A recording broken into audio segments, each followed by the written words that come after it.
Bonjour tout le monde! Donc, un nouveau tutoriel pour vous aujourd'hui pour la confection de mon grand livre des souvenirs. Donc, c'est un album photo assez large dans lequel j'ai mis 4 panneaux avec des thématiques bien précises. Donc, moi, j'ai mis ici là, les souvenirs de la rentrée scolaire, des anniversaires, de l'Halloween et de Noël. Donc, je suis allée là, avec des thématiques plus souvenirs enfance.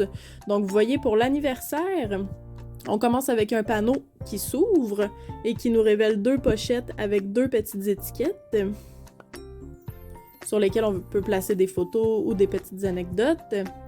Ensuite, on a une nouvelle ouverture qui nous révèle un espace collage pour les photos.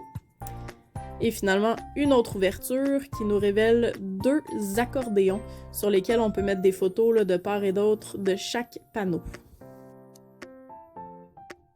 Donc, plusieurs espaces photos ici, et les accordéons peuvent également être consultés en livret. Donc, on peut les ouvrir et les déployer toutes les photos à la fois ou les consulter en livret. Maintenant, passons à la portion rentrée scolaire. Donc, ça a été fait avec les années scolaires que nous, ici, on a au Québec. Ça se peut que ce soit un petit peu différent, là, dépendamment de la région où vous habitez. Mais nous, au primaire, on a de la maternelle à la 6e année. Alors, j'ai fait un petit volet pour chacune de ces photos-là.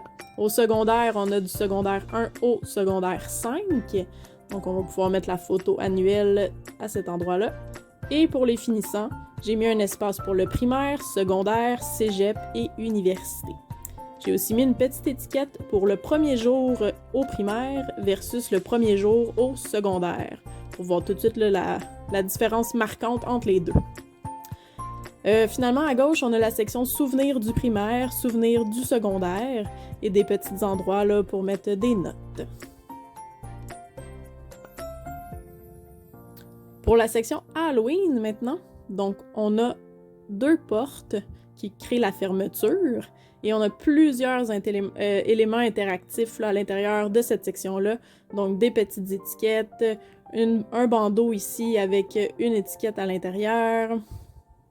Et on a aussi là, des petites fenêtres dans lesquelles on va pouvoir venir ajouter des photos à l'intérieur. Les 2 panneaux du centre s'ouvrent vers le haut et vers le bas. On a ici une autre petite étiquette. Et la même chose sur le panneau du bas. Pour révéler ensuite 2 sections en cascade. Donc, énormément de place là, pour mettre des photos de tous les costumes d'Halloween au fil des ans.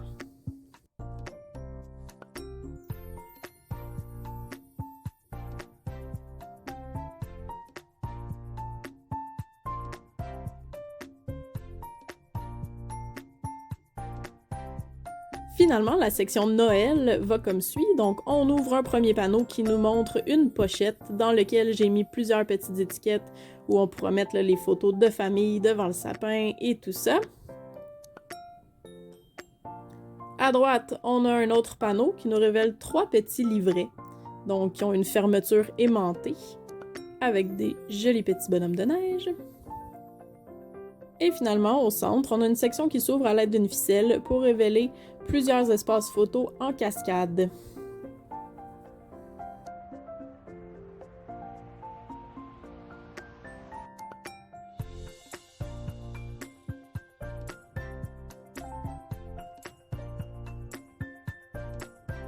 Donc, c'est le projet que nous allons créer dans ce tutoriel. Débutons tout de suite avec la couverture. Pour débuter, on va avoir besoin de notre tranche à papier et de morceaux de carton rigide. On va également prendre une vieille lame pour couper les cartons rigides puisque ça abîme vraiment le côté de la lame puisque c'est très épais. Pour construire notre couverture, on va avoir besoin de 5 morceaux. Les 2 premiers morceaux vont avoir une dimension de 8 pouces et demi par 11 pouces. Moi, les feuilles que j'utilise ont déjà cette dimension-là, alors j'ai pas de coupe à faire pour les 2 premiers panneaux. On va les appeler les panneaux A et B.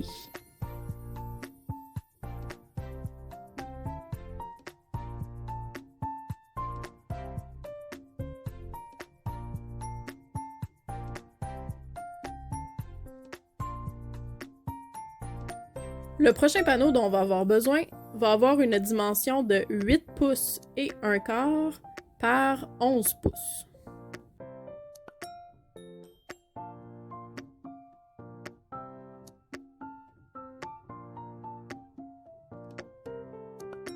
Ceci va être notre panneau C.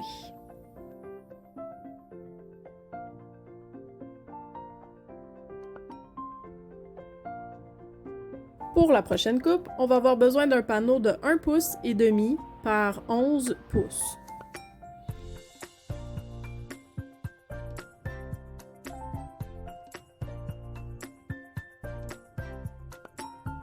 Celui-là va être notre panneau D.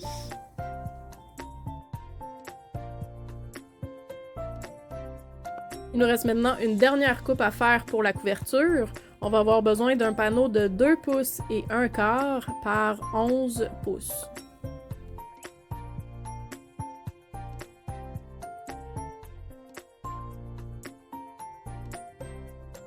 Qui va être le panneau E.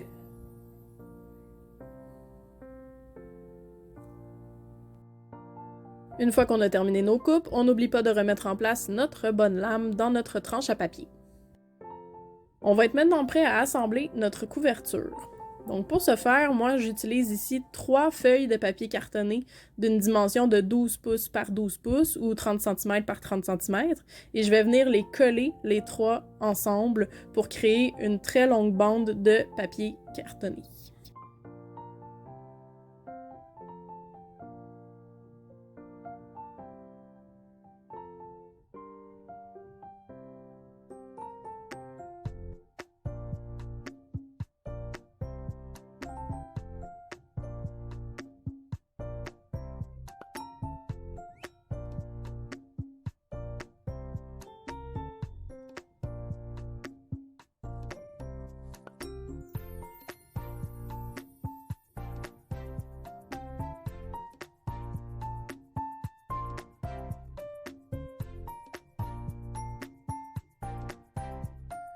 Une fois que c'est fait, on va reprendre nos panneaux de carton rigide et on va venir les coller sur la grande feuille de papier cartonné qu'on vient de créer. Donc pour commencer, je prends du ruban autocollant 2 faces et je vais faire tout le périmètre des panneaux. Je vais aussi faire une petite diagonale là, pour m'assurer que tout tienne très bien.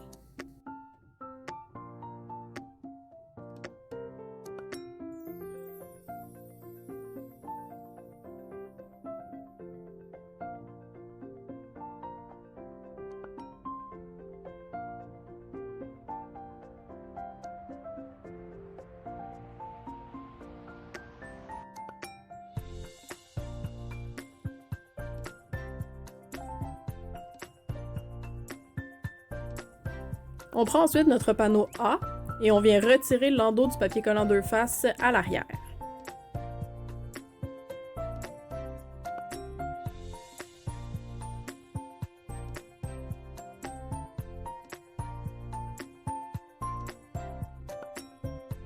On vient ensuite ajouter un petit peu de colle pour être sûr que notre assemblage soit bien solide.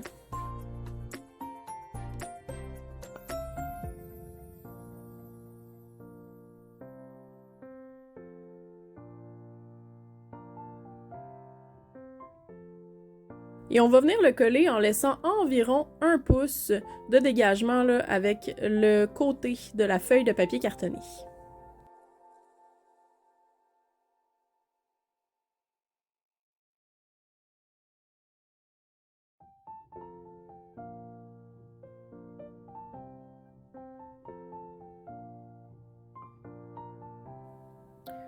Le prochain panneau va être positionné à 1/4 de pouce plus loin que le panneau A. Donc pour déterminer l'emplacement de celui-ci, je prends un ruban adhésif 2 faces de 1/4 de pouce d'épaisseur et je viens mettre une ligne à côté sur le panneau A. Ça va automatiquement m'indiquer le positionnement du prochain panneau. Ce prochain panneau, ça va être le panneau E.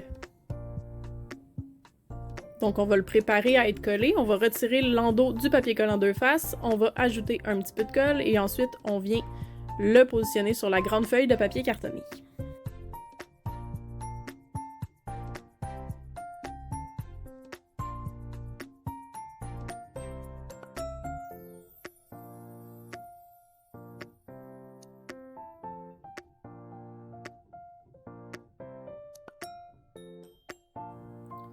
Le suivant, ça va être le panneau B.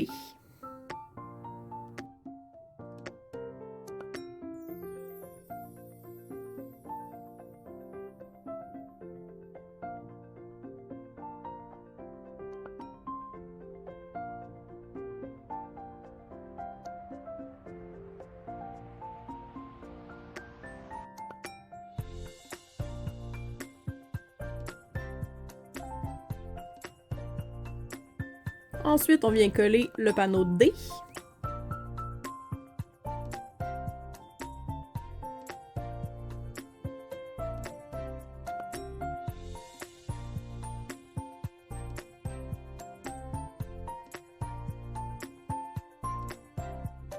Et finalement, c'est au tour du panneau C.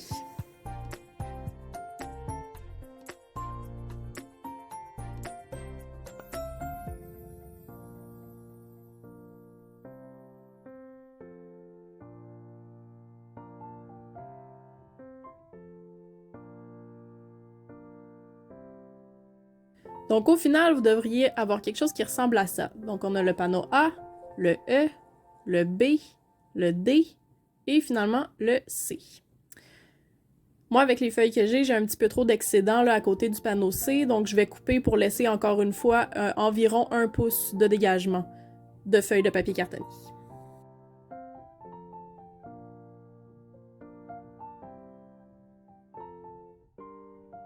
On va maintenant aller emballer les morceaux de carton rigide avec l'excédent de papier cartonné qui se trouve tout le tour.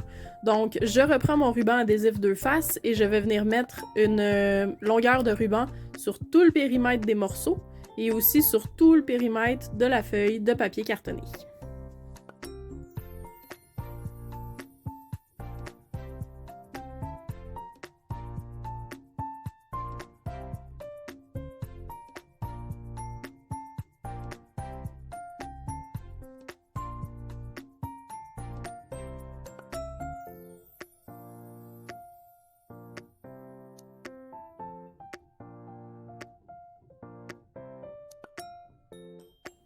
On prend maintenant notre paire de ciseaux et on va venir couper à ongles les 4 coins de la feuille de papier cartonné.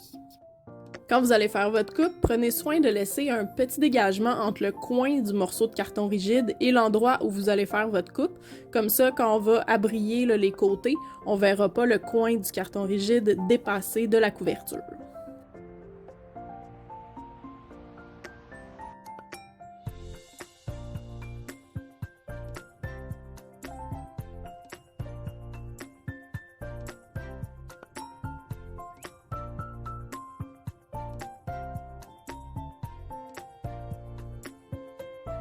On va maintenant débuter avec un des 2 côtés les plus longs. On va retirer l'endos des papiers collants 2 faces sur tout ce côté-là et on va venir replier l'excédent de papier cartonné sur nos morceaux de carton rigide.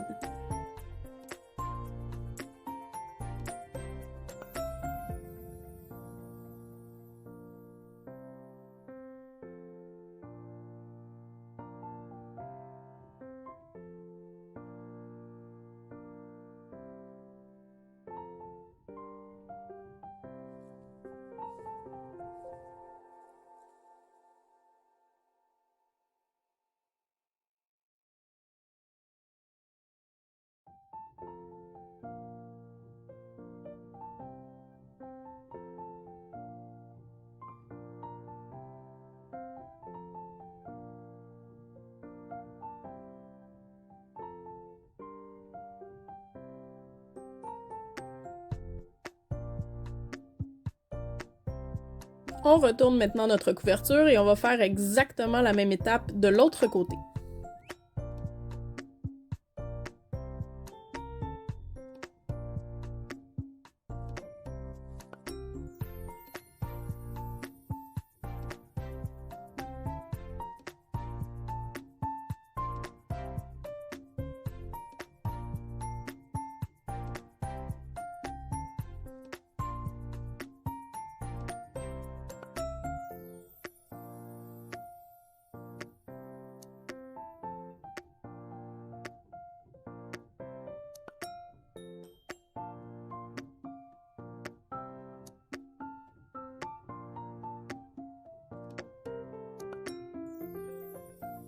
Pour les deux côtés restants maintenant, on commence par enlever l'endos du papier collant deux faces et à l'aide d'un petit outil ou de votre ongle ou votre doigt, vous allez venir enrouler le coin du carton rigide avec l'excédent de papier cartonné qu'on a laissé quand on a fait notre coupe pour être sûr qu'on ne le voit pas dépasser à l'extérieur de la couverture.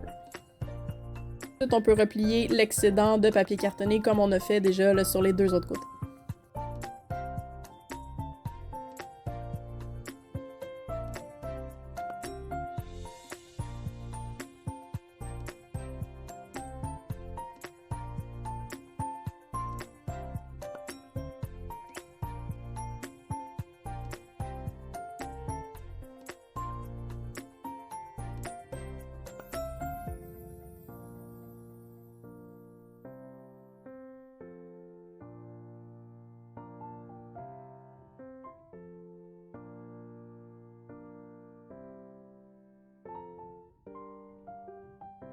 Et voilà, la base de notre couverture est maintenant terminée, donc vous devriez avoir quelque chose qui ressemble à ceci. Reste plus ensuite qu'à fermer le panneau C sur le B et le A par-dessus tout ça. La prochaine étape, ça va être d'aller créer les sections photos qu'on va venir ensuite coller à l'intérieur de notre base d'album. Donc, je vais vous faire un tutoriel distinct pour chaque thématique choisie, comme ça vous pourrez choisir ceux que vous préférez. Alors, je vous revois très bientôt dans une autre vidéo pour la suite de ce tutoriel. Bonne journée!